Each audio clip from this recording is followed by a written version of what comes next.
When Sarah Martinez walked out of the family courthouse that Tuesday morning, she thought the worst was behind her.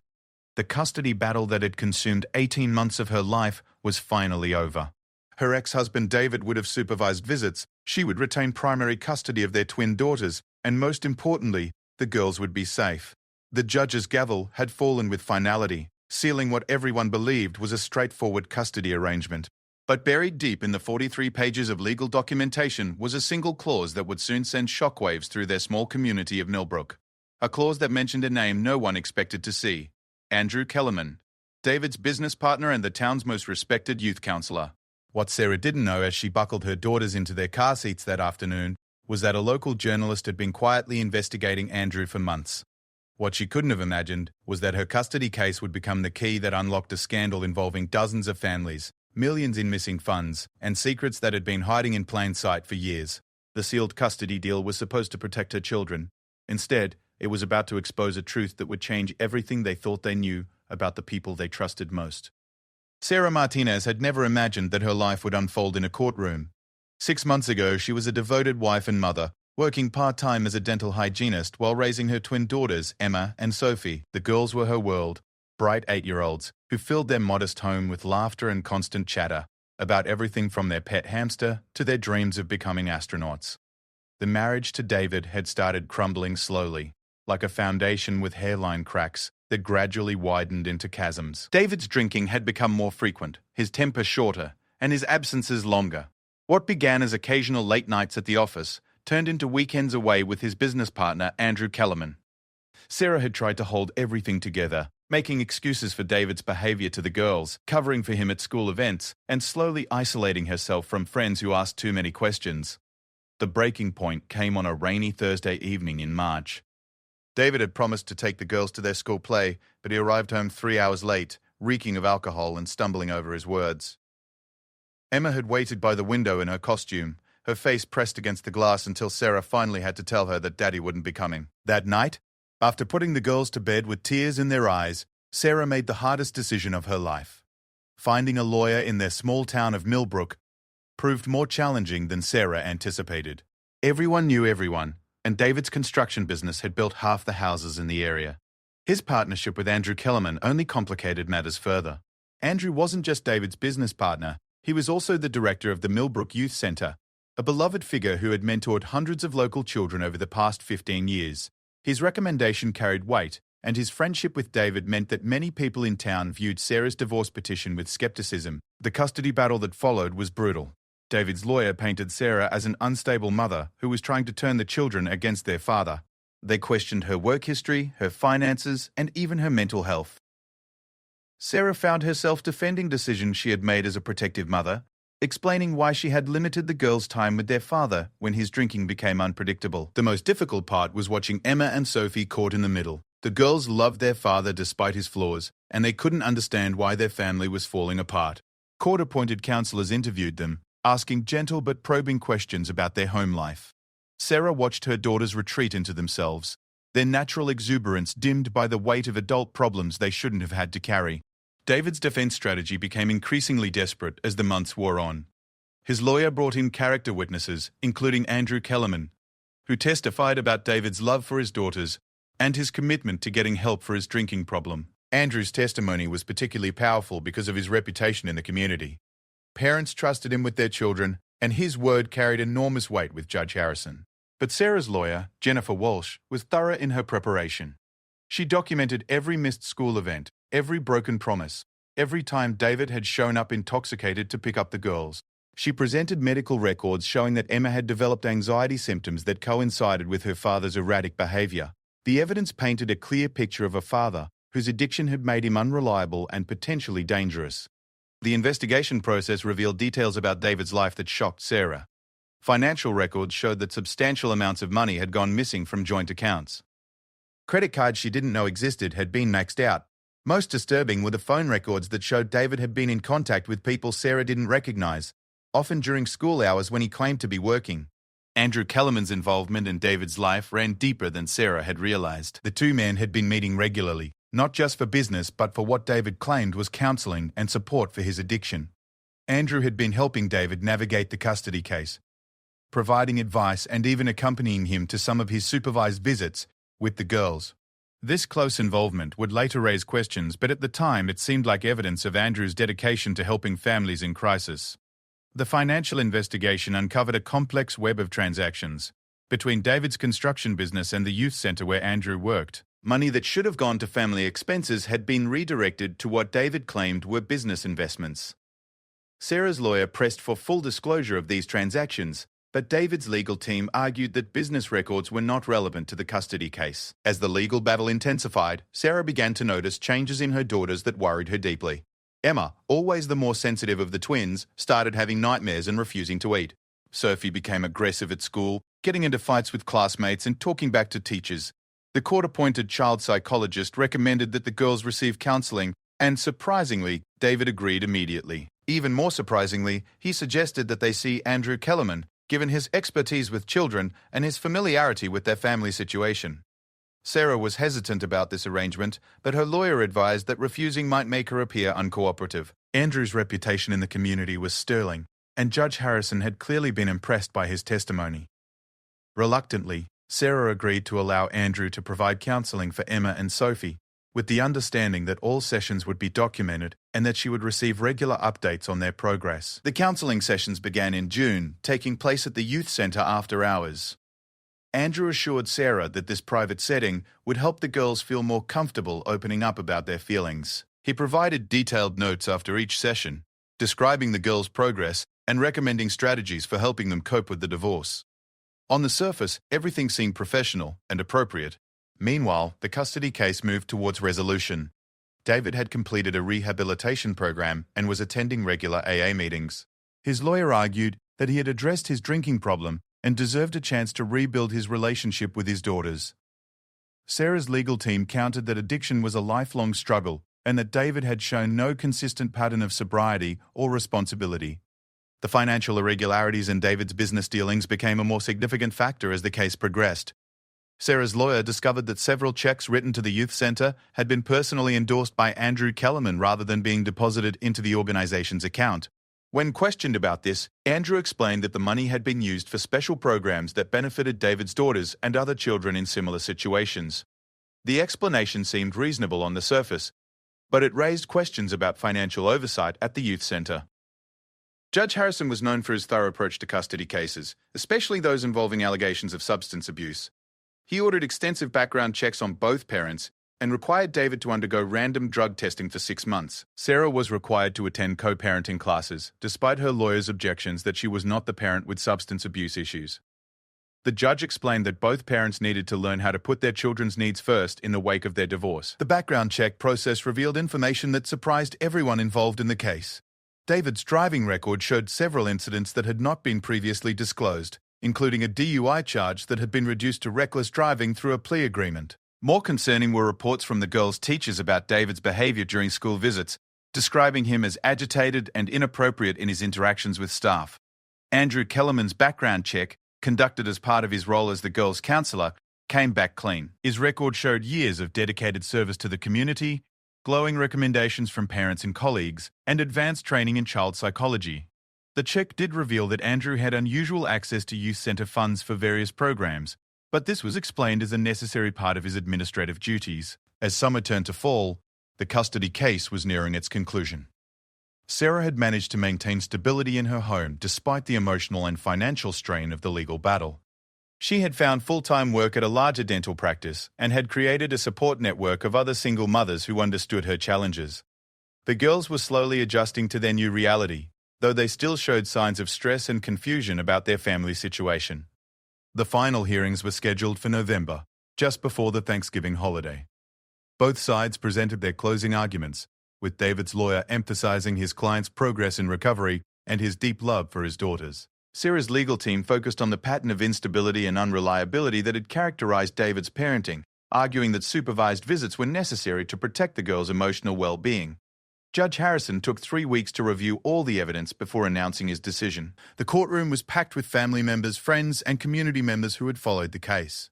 David sat with Andrew Kellerman at his side, while Sarah was accompanied by her sister and her lawyer.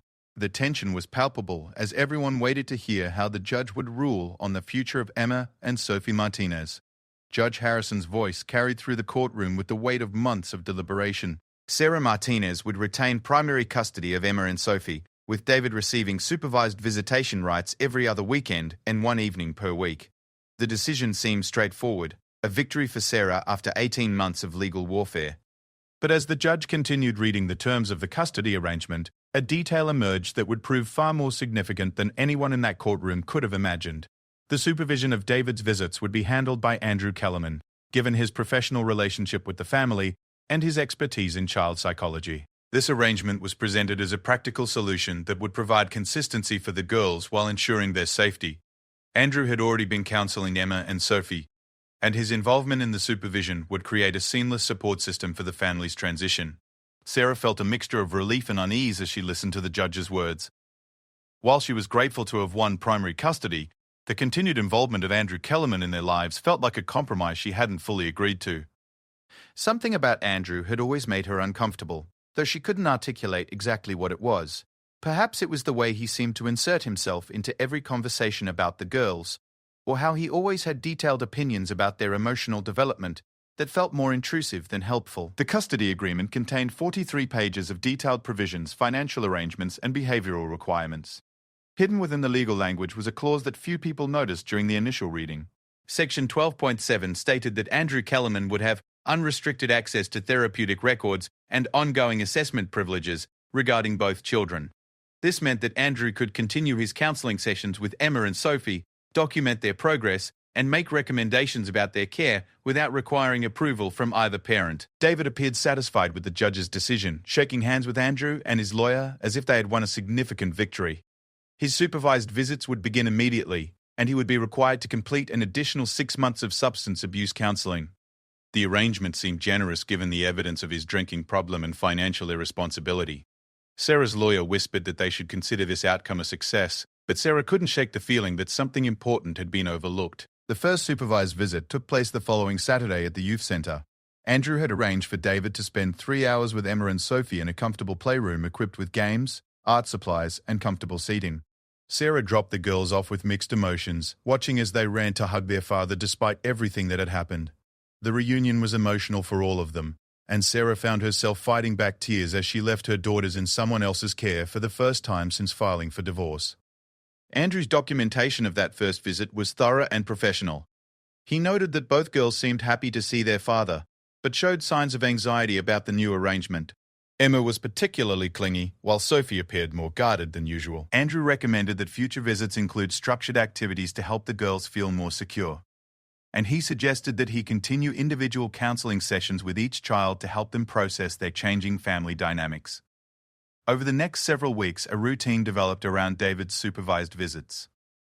The girls would spend Saturday afternoons at the youth centre, engaged in various activities under Andrew's watchful supervision. David seemed committed to making these visits positive experiences, arriving on time and sober, bringing small gifts and focusing entirely on his daughters during their time together. Sarah began to feel cautiously optimistic that maybe the arrangement would work after all. Meanwhile, Andrew continued his individual counseling sessions with Emma and Sophie. These meetings took place on Wednesday afternoons, immediately after school. Andrew would pick up the girls from their elementary school and bring them to the youth centre for what he called emotional check-ins. Sarah received detailed reports after each session, describing the girls' moods, their concerns about the divorce, and their relationships with both parents. The reports painted a picture of two children who are gradually adjusting to their new reality, but still struggling with complex emotions about their family situation. Andrew noted that Emma had difficulty expressing anger and tended to internalize her feelings, while Sophie was more likely to act out when frustrated. He recommended specific strategies for Sarah to use at home, including structured bedtime routines and clear communication about upcoming visits with their father. Sarah tried to implement Andrew's suggestions, but she found herself increasingly uncomfortable with the level of detail in his reports. He seemed to know things about her daughter's private thoughts and feelings that they hadn't shared with her. When she asked Emma and Sophie about their sessions with Andrew, they gave vague answers and seemed reluctant to discuss what they talked about. Sarah told herself this was normal, that children often felt more comfortable opening up to neutral adults than to their parents during times of family stress. As winter settled over Millbrook, Sarah began to notice changes in the community's attitude toward her. People who had been supportive during the custody battle seemed more distant now. Conversations would stop when she entered the local coffee shop or grocery store. At the girls' school events, other parents would nod politely but avoid engaging in the friendly chatter that had once been routine. Sarah wondered if people were judging her for putting David through such a public custody battle, even though she had only been trying to protect her daughters. The youth centre where Andrew worked had always been a cornerstone of the Millbrook community. Parents relied on its after-school programs, summer camps, and counselling services.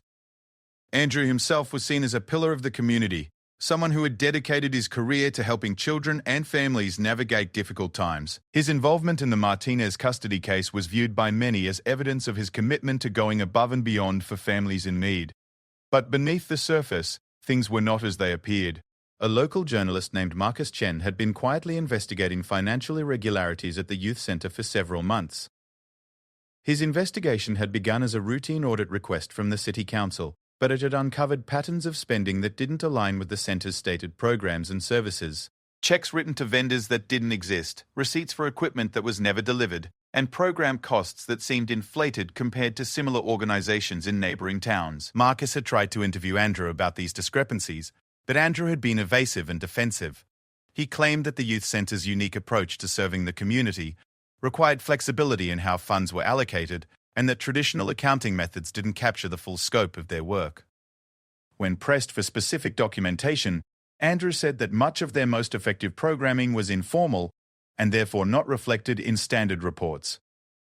The investigation took on new urgency when Marcus learned about Andrew's role in the Martinez custody case. The combination of financial irregularities and unsupervised access to vulnerable children raised red flags that Marcus couldn't ignore. He began reaching out to other families who had used the youth centre's services, particularly those who had been through divorces or other family crises where Andrew had been involved as a counsellor or mediator. What Marcus discovered was a pattern of behaviour that had been hidden in plain sight for years.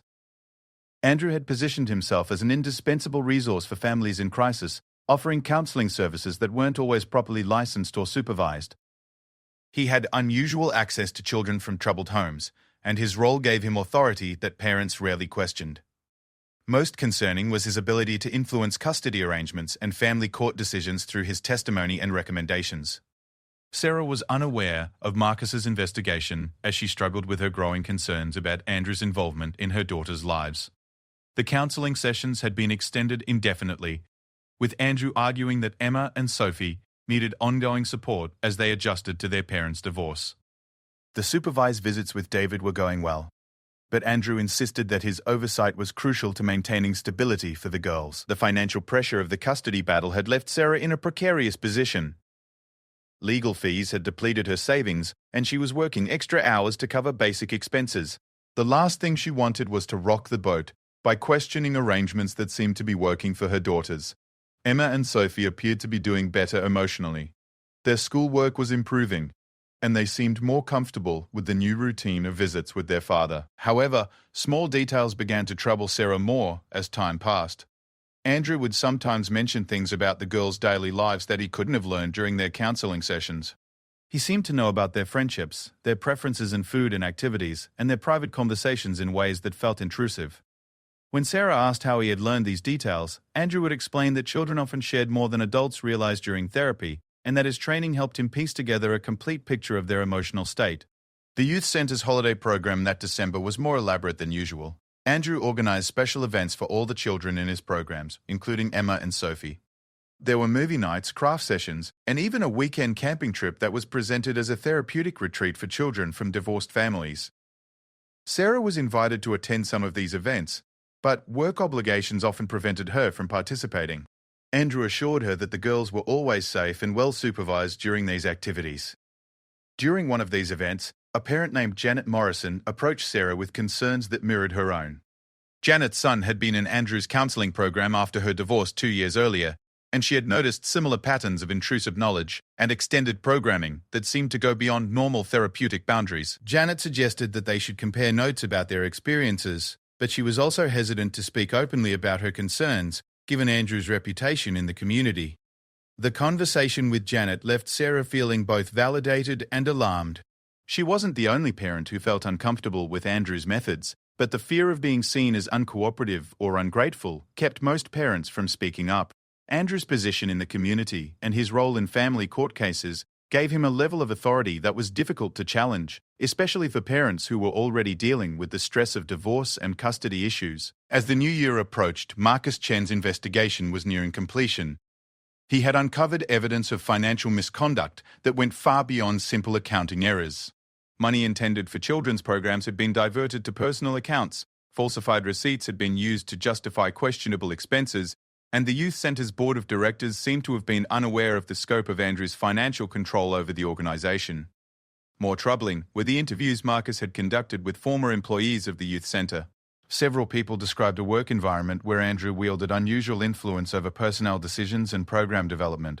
Staff members who had questioned his methods or raised concerns about policies had found their employment terminated for vague reasons. The pattern suggested a systematic effort to maintain control and avoid scrutiny of the center's operations. The investigation was about to intersect with Sarah's life in ways she could never have anticipated. The custody arrangement that was supposed to protect her daughters was actually the key to exposing a much larger scandal that would rock the foundation of their small community. The phone call that changed everything came on a Tuesday morning in February. Sarah was getting ready for work when Marcus Chen introduced himself as a journalist investigating irregularities at the Millbrook Youth Center. His voice was professional but urgent as he explained that her custody case had revealed information that was crucial to his investigation. He asked if they could meet privately to discuss Andrew Kellerman's role in her family's life. Sarah's first instinct was to protect her daughters and the fragile stability they had achieved since the custody arrangement began. The supervised visits with David were going well. Emma and Sophie seemed happier, and she didn't want to disrupt a system that appeared to be working.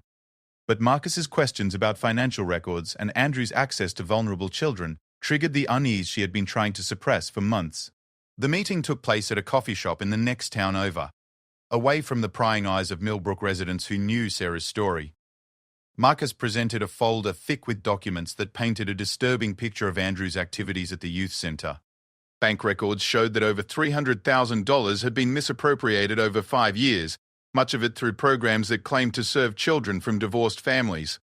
The money had been used for personal expenses, unauthorized travel, and what appeared to be payments to individuals who had never worked for the organization. More alarming were the personnel files Marcus had obtained through his investigation. 7 former employees had been terminated after raising concerns about Andrew's interactions with children in his programs. Their complaints ranged from boundary violations to inappropriate personal questions during counseling sessions. Several had documented instances where Andrew had arranged private meetings with children outside of normal program hours, claiming these sessions were necessary for intensive therapy work. Sarah felt sick as she listened to Marcus describe patterns of behavior that seemed to mirror her own experience with Andrew.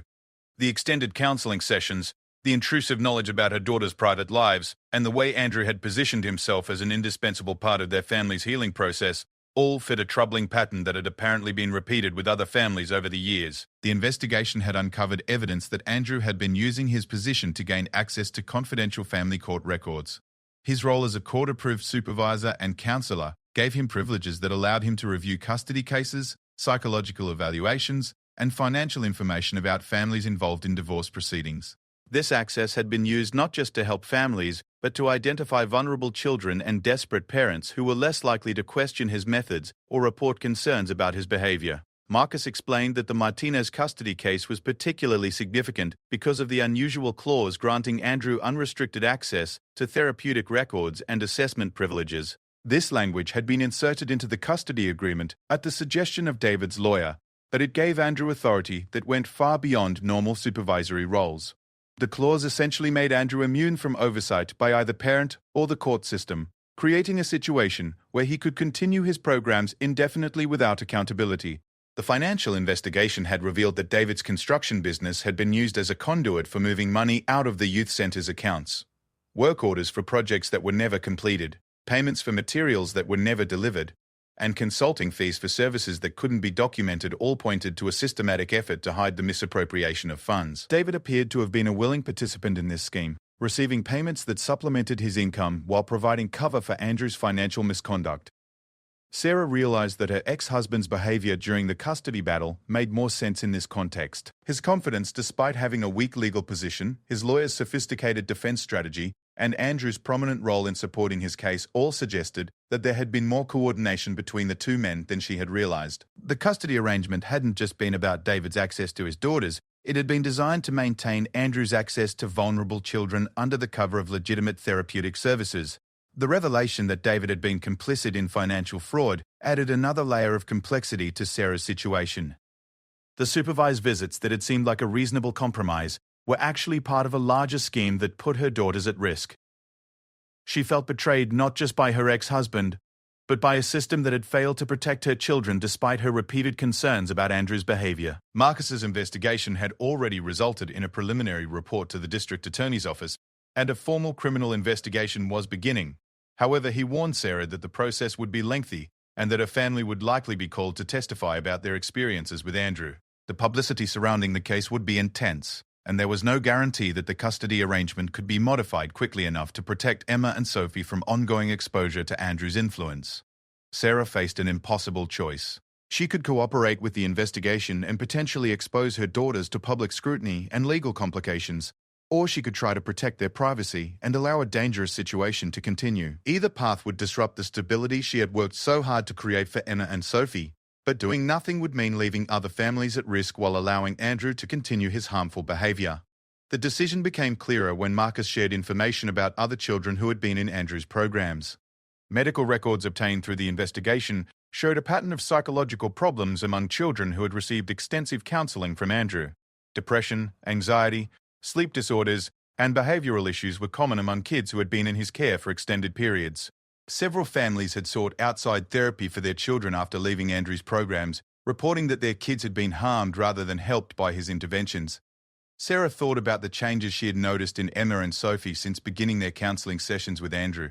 Emma's nightmares had actually increased rather than decreased, and she had become more withdrawn at home while appearing to function normally during the supervised visits with her father. Sophie had developed new anxieties about school and friendships that hadn't existed before the custody arrangement began.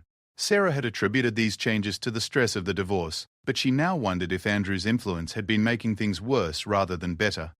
The legal implications of the investigation extended beyond Andrew's criminal liability. The custody arrangements he had influenced could be challenged if it could be proven that his recommendations had been based on fraudulent or harmful motives rather than the best interests of the children involved. Sarah's lawyer, Jennifer Walsh, explained that they could petition the court for an emergency modification of the custody agreement based on the new evidence about Andrew's misconduct. However, challenging the custody arrangement would also mean exposing David's role in the financial fraud, which could affect his ability to maintain any relationship with Emma and Sophie. If David was charged with criminal offences related to the youth centre investigation, his parental rights could be terminated entirely. Sarah struggled with the reality that protecting her daughters from Andrew might mean depriving them of their relationship with their father altogether. The community response to the investigation was swift and dramatic. When Marcus's initial article was published, revealing the scope of the financial misconduct and raising questions about Andrew's interactions with children, the youth centre was immediately shut down, pending a complete audit. Parents who had trusted their children to Andrew's care were horrified to learn about the allegations against him. Many families began questioning whether their own children had been harmed by his programs. Andrew Kellerman was arrested on charges of fraud, embezzlement, and child endangerment 3 weeks after Sarah's meeting with Marcus Chen. The arrest warrant detailed evidence of financial crimes totaling over $400,000 and described a pattern of inappropriate conduct with minors that had been systematically covered up for years. David Martinez was arrested the same day on charges related to his role in the financial scheme. The arrest sent shockwaves through Millbrook, a community that had prided itself on its close-knit nature and trust in local institutions. Parents who had relied on the Youth Centre for childcare and counselling services were left scrambling to find alternative support for their children.